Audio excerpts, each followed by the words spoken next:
Good morning, everyone, or whatever time of day it is for you. It's morning for me right now. And I want to talk a little bit about the dark side of autism.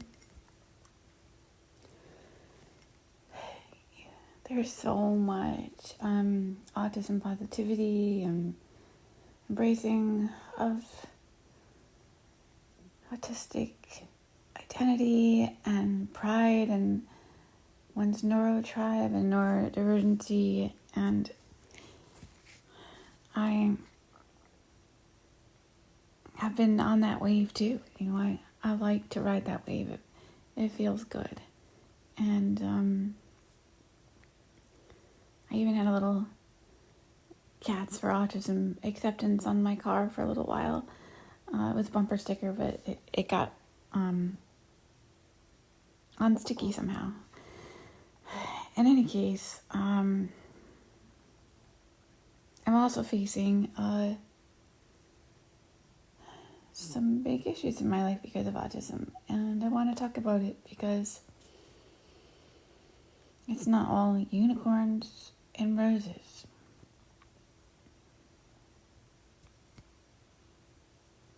So, I'm autistic.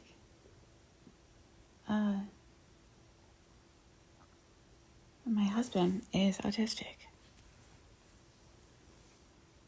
And I didn't know this about him or me when we got married.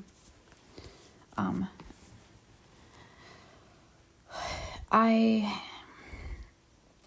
sensed that he was different in the way that I was different.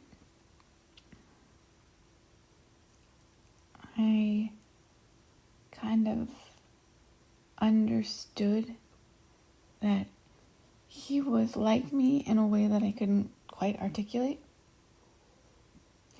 And that similarity and likeness, I now know to clearly be autism. There's no way around it.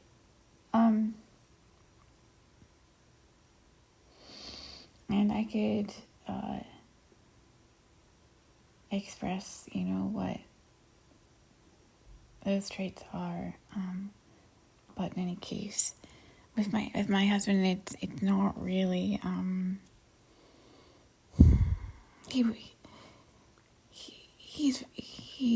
is I would say almost stereotypically autistic in every way. His special interests, his communication style, his temperament. Okay. In any case, here is the dark side. The dark side is the anger issues. The really, really, really intense anger issues. AKA meltdowns. Now, I think anger is kind of recognized as a problem in people that have higher support needs, that and the idea, I think, is like that partially they have trouble expressing their needs, frustration builds, sensory issues, and there is, I think, some recognition of almost violence, that high support needs autistic people can exhibit. I know one of my neighbors, it's really my good friend's neighbor, her son is a very high support needs autistic person, and they have had the police over to their house countless times. They know each other, police and them, they've had to basically bolt down the furniture. They've had to take the furniture and somehow nail it to the ground.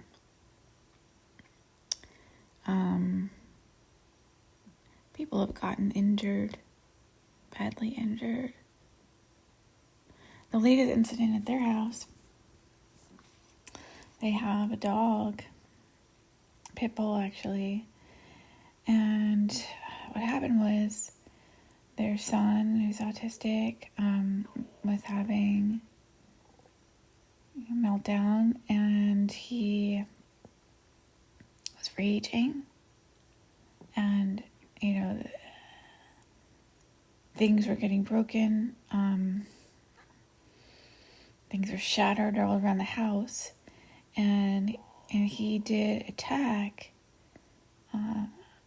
his brother, and he was physically assaulting his brother, and the dog came and bit him 5 times. And the police were called, and the young man had to be taken by ambulance because of the dog bites. And then there was a conversation about whether or not to put down the dog, and ultimately they decided not to. It's a really, really tense situation, but that dog could have easily killed him. But I think the general conclusion was that the dog was. I'm getting emotional telling this story.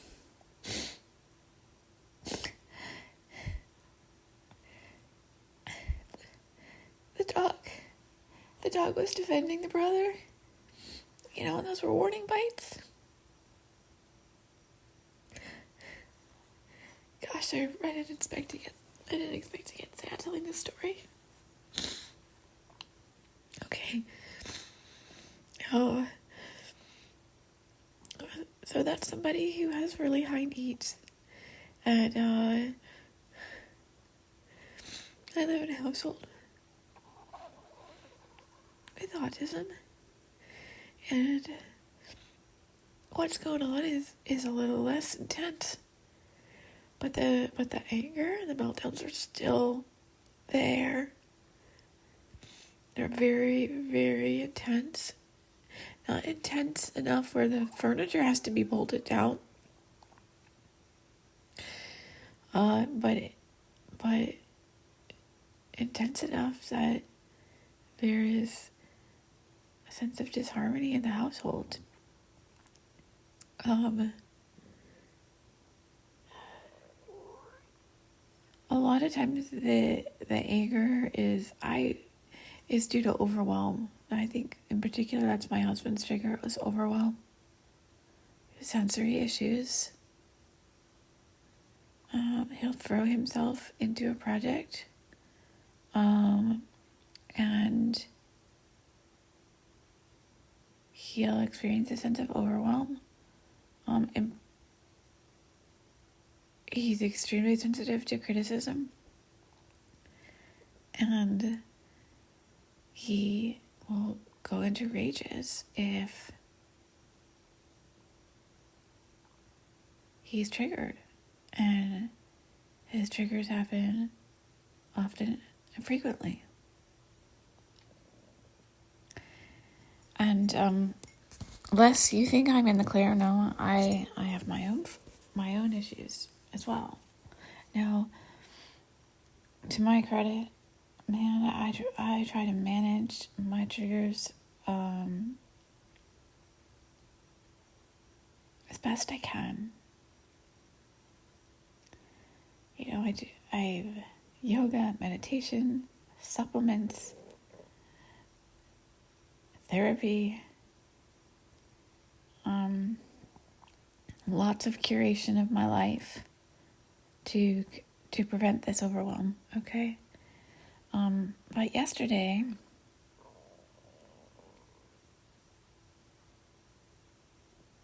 I had a kind of meltdown. I was cleaning out my son's closet and doing some moving of things because we're redoing the rugs. And so I was doing some physical labor. And I think it was like the combination of, I don't like stuff. I get overwhelmed by a lot of stuff. And I'm mostly a minimalist, but somehow we seem to still always accumulate a lot of stuff. So it was hot. I felt kind of sticky and yucky when I was moving things. A lot of these things that we were moving were dirty. And then the final trigger was this. My son we've been homeschooling my son, and he's going to a private school for the first time. And I had bought uniforms for him, and the uniforms were very expensive, and there was 2 bags of uniforms. And one of the uniform bags was missing.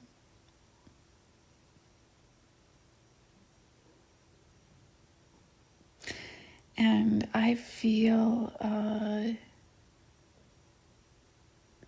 like losing stuff, I guess, is a trigger for me. Apparently it is. And I didn't rage outwardly.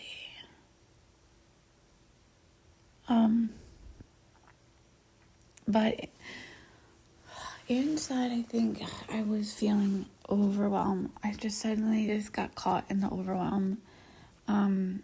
And was feeling like really just emotionally dysregulated by the loss of this uniform bag. It was like a combination of like frustration,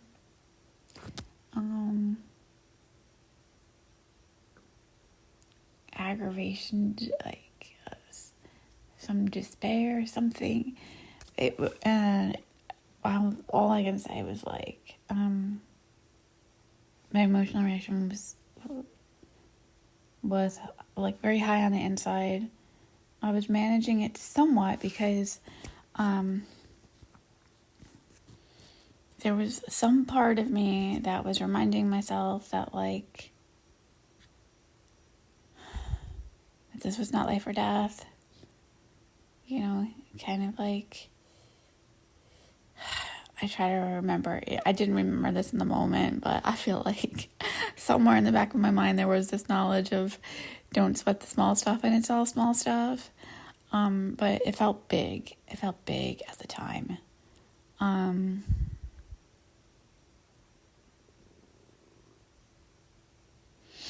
Anyway, my husband and I are getting a divorce because I can't put up with the rages anymore. I'm done. I can't cope with it.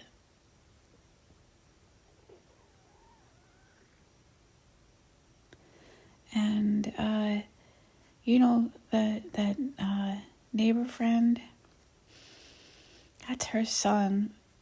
A parent, essentially has to deal with their child. She could consider putting him in a group home because he's an adult now. But I think that is like very fraught with, can be fraught with guilt, it's challenging. But me as an adult,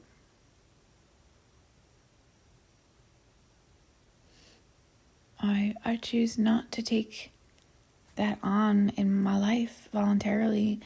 And to me, marriage is voluntary, I know there's this idea of sickness and health, and like this rage can be considered part of the sickness, but I can't manage. I'm too vulnerable myself to endure my own equilibrium, my own tenuous control of my own triggers, my need for emotional safety and sense of security to feel regulated. It precludes me from dealing with somebody who has rage issues. Do all autistic people have rage issues? No, I'm sure not. But is it likely more prevalent? I think maybe, because dysregulation is, my understanding, a big issue in people with autism, and anger can often come out when someone is dysregulated, and it's not fun. It is really, really, really difficult to deal with, and I'm not choosing it right now. I can only deal with my own. I'm not capable of also managing it in somebody else right now. And I'm gonna choose to live alone because of that. Thank you for listening.